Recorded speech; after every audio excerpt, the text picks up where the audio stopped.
Pour cet été d'ici, aujourd'hui déjà on vous invite à la modération car on va aller en terrasse de café à celle de l'hôtel de ville pour assister à un événement du festival Les Oralies, un festival fort calquiérin initié par l'association La Baleine qui divague et qui en est à sa 7e édition, un festival dédié au conte et justement avec l'animation qui a lieu aujourd'hui, l'apéro conte, on va vous prouver que le conte n'est pas réservé aux enfants, loin de là. Alors je vous propose déjà de faire un petit point sur le festival et sur les contes en allant rencontrer le directeur artistique de La Baleine qui divague. Allez, suivez-moi.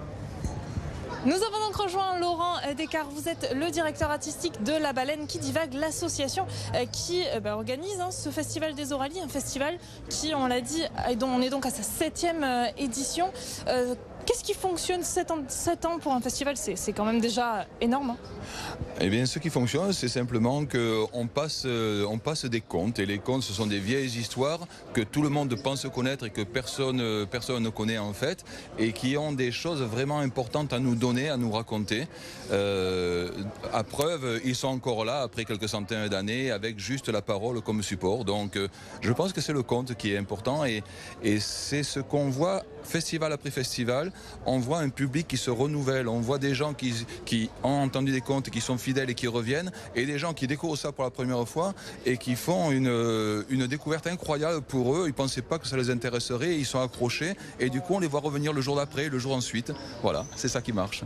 Il y a la parole, mais aussi, j'ai envie de dire, ici, il y a les lieux, parce que ce soit les levées, les couchers de soleil, les apéros contes dont on va parler dans quelques minutes, c'est aussi une pluralité de lieux qui fait la beauté de ce festival. Oui, tout à fait. Le conte est un art, ce qu'on pourrait appeler un art pauvre, c'est-à-dire qu'on n'a pas besoin de grand-chose. On a juste la place d'ouvrir la bouche et c'est parti.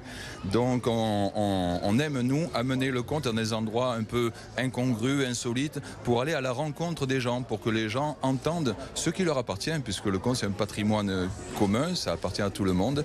Et donc c'est dans des lieux un peu bizarres qu'on s'installe comme ça, de façon à surprendre un petit peu, à attiser la curiosité des gens. Parce que le conte, là, on va le voir. Enfin, vous avez une conteuse en résidence qui travaille du coup sur des contes arméniens.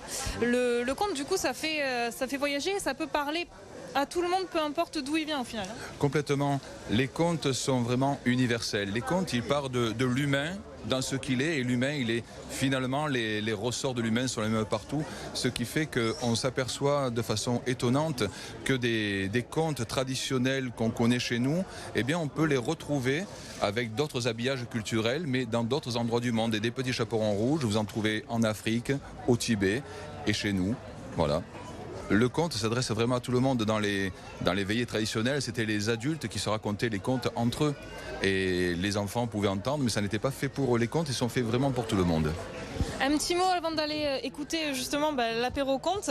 Un petit mot rapide sur le programme, alors que les gens peuvent retrouver en détaillé d'ailleurs où ? Alors en détaillé, il y a des programmes papier qui sont disponibles un peu partout, notamment l'Office de tourisme de Fort-Calquier, mais on peut également trouver sur une page Facebook, donc accessible à tout le monde. On tape Facebook Les Oralies et là le programme est épinglé, donc ça c'est facile à trouver. Et le programme effectivement se détaille, c'est un mois de programmation, de temps en temps il y a des petits blancs, de façon à ce qu'on souffle un petit peu et puis on repart. Super, merci beaucoup. Avec plaisir. Et nous on continue sur l'apéro conte. Nous sommes donc avec Kamel Guénoun, vous êtes conteur. Oui. Alors expliquez-nous un peu, c'est quoi un peu le principe de ces apéro contes? Alors l'apéro conte, c'est déjà aller dans un café en terrasse, la preuve aujourd'hui, et c'est de rencontrer un public qui ne viendrait pas forcément à un festival ou en salle ou une médiathèque écouter des contes, leur donner un peu l'eau à la bouche avec une énergie dans l'apéro conte, c'est-à-dire il y a des contes, des histoires, des devinettes. D'ailleurs, les devinettes posées, celui ou celle qui me donne la bonne réponse, le café lui offre un verre. Voilà, ça c'est un peu la PA, mais au sens, jouer avec les devinettes. Et c'est un mélange de poésie, de contes qui viennent de la nuit des temps, qui parlent autour de la nourriture, de la gourmandise, de l'amitié, de l'amour, enfin la vie. C'est très épicurien ça. Bien sûr que oui, parce qu'on dit que les contes ne sont pas faits pour être crus, mais pour être mangés.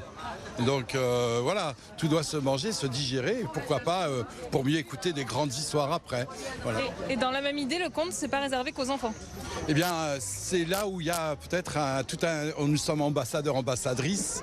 Je pense à mes amies conteuses. Le conte a été longtemps imaginé depuis la nuit des temps, mais aussi pour tout le monde, et aussi pour les adultes, avant tout. C'est juste que ça s'est un peu transformé tout doucement, mais bon. Le conte, en fait, moi j'aime, voilà, ce que j'aime avant tout, c'est le public familial. Ça me plaît. Qu'il y ait les petits, du moment qu'ils sont avec les papas, les mamans, les tontons, les parrains, c'est super. Voilà, donc on peut tout entendre en fait. Il ne faut pas avoir honte de se laisser bercer par des histoires, peu importe l'âge en fait. Bien sûr, parce que on dit qu'il y a en Afrique, si le conte est bon, il peut aussi bien nourrir un enfant qui vient de naître qu'un vieillard qui va mourir. Donc, parce que c'est que de la parole. Donc chacun, là où tu en es, j'entends, ah oui, ça me rappelle, enfin, une mémoire intime, une mémoire lointaine, une mémoire proche. Voilà. Merci beaucoup Kamel, on va écouter quelques extraits justement de cet apéro-conte. Merci beaucoup. Merci. Ils arrivent sur la place du village, c'était noir de monde, début des vendanges, ils espéraient être embauchés pour gagner un peu d'argent. Et c'est à ce moment-là de l'histoire, écoutez bien, c'est à ce moment-là précis que la cloche du village sonne midi. Et quand midi sonne, qu'est-ce qu'on fait? L'apéro, voilà. Je vois qu'il y a des fidèles là. Tant que je mange, je vis.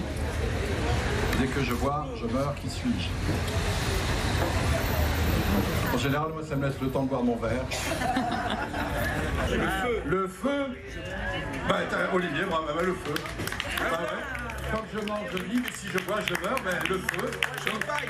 Champagne.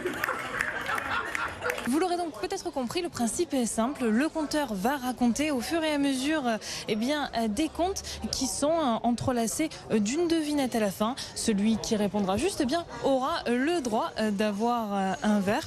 Un joli concept, et justement on va demander à ceux qui sont en terrasse et qui en profitent ce qu'ils en pensent. C'est très bien, oui, c'est agréable. C'est surprenant. Un petit peu, mais on connaît déjà les contes. C'est une région où le conte, la parole est importante et les écrits aussi. Donc, et c'est tous les ans qu'il y a ce type de prestations. Donc on vient avec plaisir à écouter. C'est très sympathique, nous on est venus en vacances et on ne connaissait pas et on trouve ça très, très beau, franchement. C'est très intéressant et ça met de l'animation et en plus on est tous unis et on écoute très très bien les histoires de ce monsieur qui est très très très agréable à écouter. Cet été d'ici s'achève ici, mais les Oralies continuent jusqu'au 15 août. Alors n'hésitez pas à consulter le programme pour savoir quel type d'événement vous pouvez rencontrer. Et surtout, bonne continuation sur BFM d'ici.